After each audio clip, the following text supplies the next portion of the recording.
But what do you think of this his assessment? Do you think that Nigerians have been unfair to him, or history will be kind to him?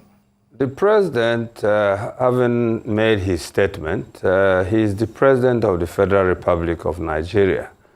When he came to office in 2015, he stayed for 6 good months to have a good time and a period where he could select the best lieutenants that would help him run the government smoothly. He made promises to Nigerians.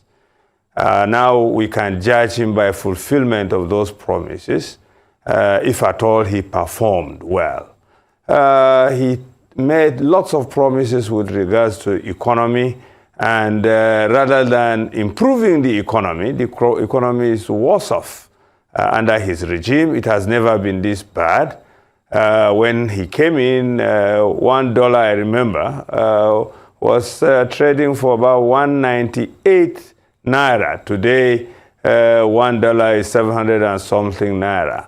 In fact, it went up to 900 naira before the central bank intervened in a way and manner which is not normal in economic circles.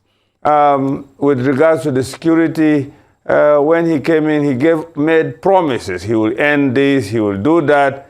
Rather, insecurity escalated from what it was in the Northeast to nearly every part of the country, and we are still living with it. Kidnapping and banditry became the thing of the day. People had to sell their property to rescue loved ones, and even at times these loved ones are killed. For the first time in Nigeria, like the Wild West, a train was stopped, and people from the train were taken out and kept in places within this country. We all believe that our military and security agencies know where the bandits are, but we believe because of lack of political will, these people continue to operate freely. Maybe lately, for the intervention of the National Assembly and the threat of impeachment, the president had to have dish out this political will to give the military real marching order. And we are hearing things happening. And I think in some areas, things are now improving, especially in the Northwest. The president came in with a mindset, and maybe he came in with that mindset of a military man, but he came into a political circle, and many things are determined by the political heavyweights up there in the north.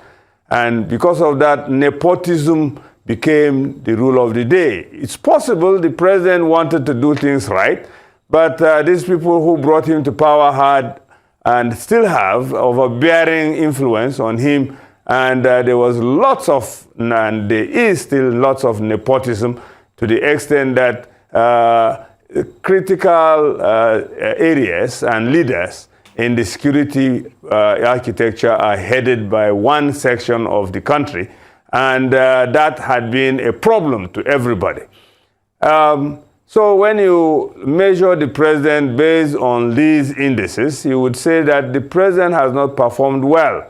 And even the infrastructure, many of the credits being taken by the government are just cosmetic things done to what Goodluck Jonathan had done before he left office.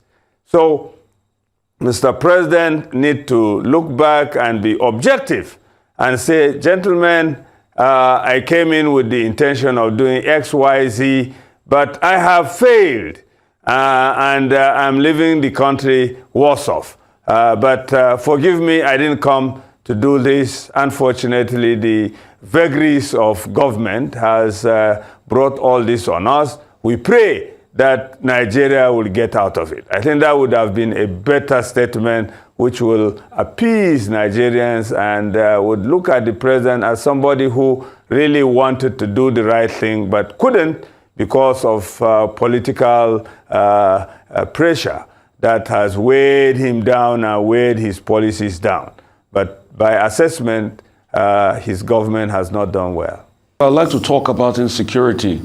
There were killings in Kaduna recently, 38 people. The killings have been going on and on and on like that. Farmers now have to pay taxes in Niger. I mean, what's your take on all of that vis-a-vis the legacies of President Buhari?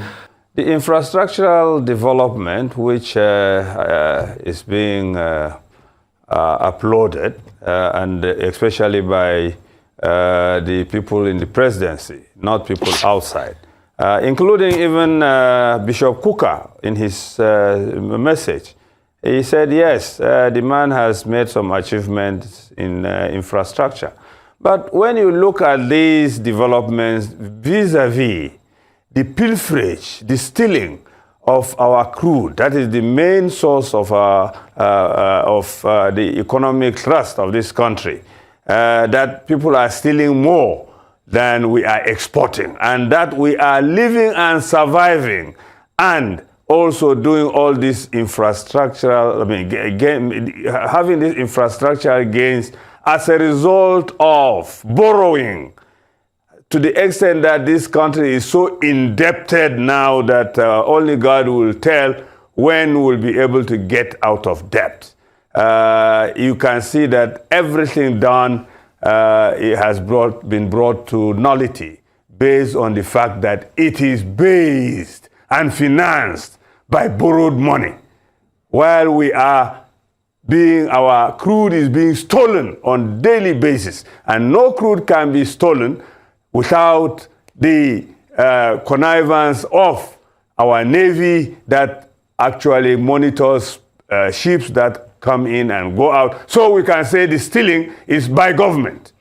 It's unfortunate. So all this, when you look at it, whatever the infrastructural development, forget about even the flaws in the infrastructural development, the issue is we are being indebted unnecessarily by this government, and as a result, we have an economy that is not moving forward. We are only retrogressing. It's an unfortunate development. It has overshadowed everything, and whatever they have done, when you compare it with what losses that they have supervised, because for government to be lackadaisical about what is happening to the extent that it took just recently Tom Polo revealing how much pilferage is going on, and that we are not even meeting our OPEC quota the first time. It's only during this regime. It's unfortunate. Thank you so much. So may God help us. May they come to the reality that, yes, things have gone wrong. Things are still going wrong. We will try and tidy things up before we hand over to the next government. That's my prayer.